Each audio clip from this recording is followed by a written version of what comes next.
this lake, which is the Karanai Puducherry.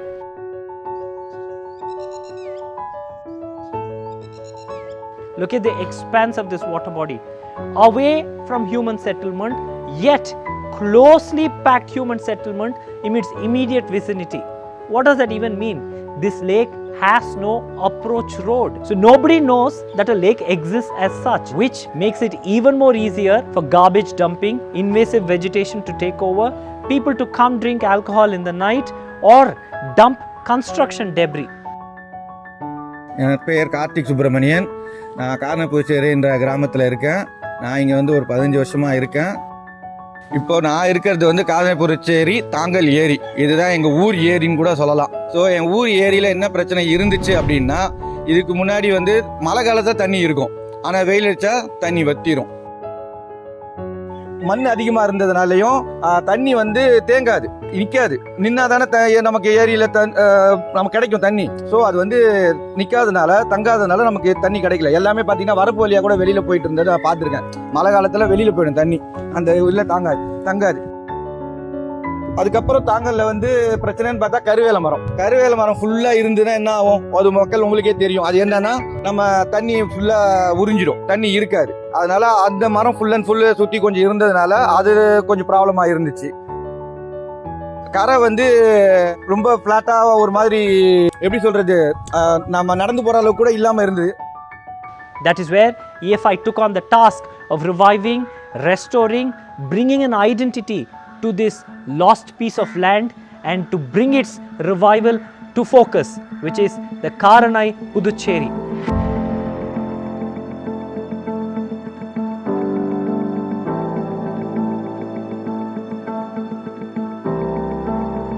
கருவேல மரத்தை அகற்றி இப்போ மனிதர்கள் நடந்து போற அளவுக்கு நல்லா கிளியரா இருக்கு.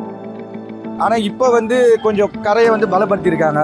இந்த மண்ணெல்லாம் எடுத்து போட்டு அதெல்லாம் வேலையெல்லாம் பண்ணி அந்த கீழே நம்ம ஏரியில் இருக்க மண்ணை எடுத்து கரைக்கு போட்டு கரையை பலப்படுத்தியிருக்காங்க. கரையை பலப்படுத்துறதுனால இப்போ என்ன ஆகும், நமக்கு தண்ணி வந்து முதல்ல வெளியே போயிட்டு இருந்தது, ஏரியிலிருந்து அவுட்டரில் ரோட்டுக்கு போயிட்டு இருந்தது. அதை பின்னாடி பக்கம் பார்த்தோன்னா நமக்கு தெரிஞ்சிருக்கும். இதுக்கு முன்னாடி இருந்தவங்களுக்கும் தெரியும், இங்கே இருக்கிறவங்களுக்கும் தெரியும்.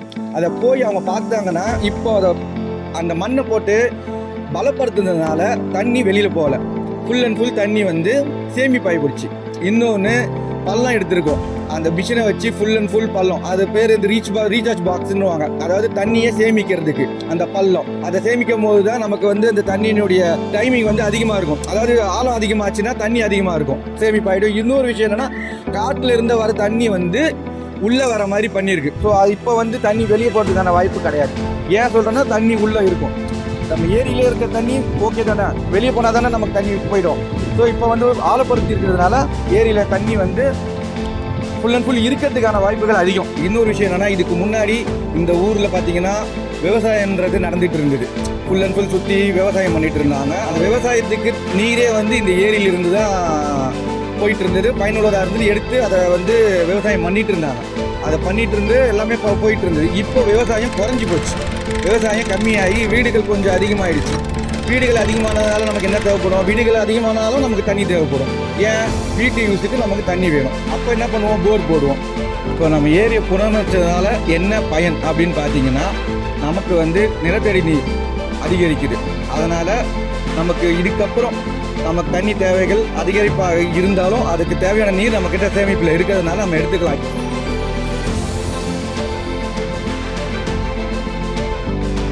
A cleaner, greener, deeper water body, invasive vegetation removed, garbage and debris removed, embankments strengthened, these recharge boxes and wells made, those nesting islands in place.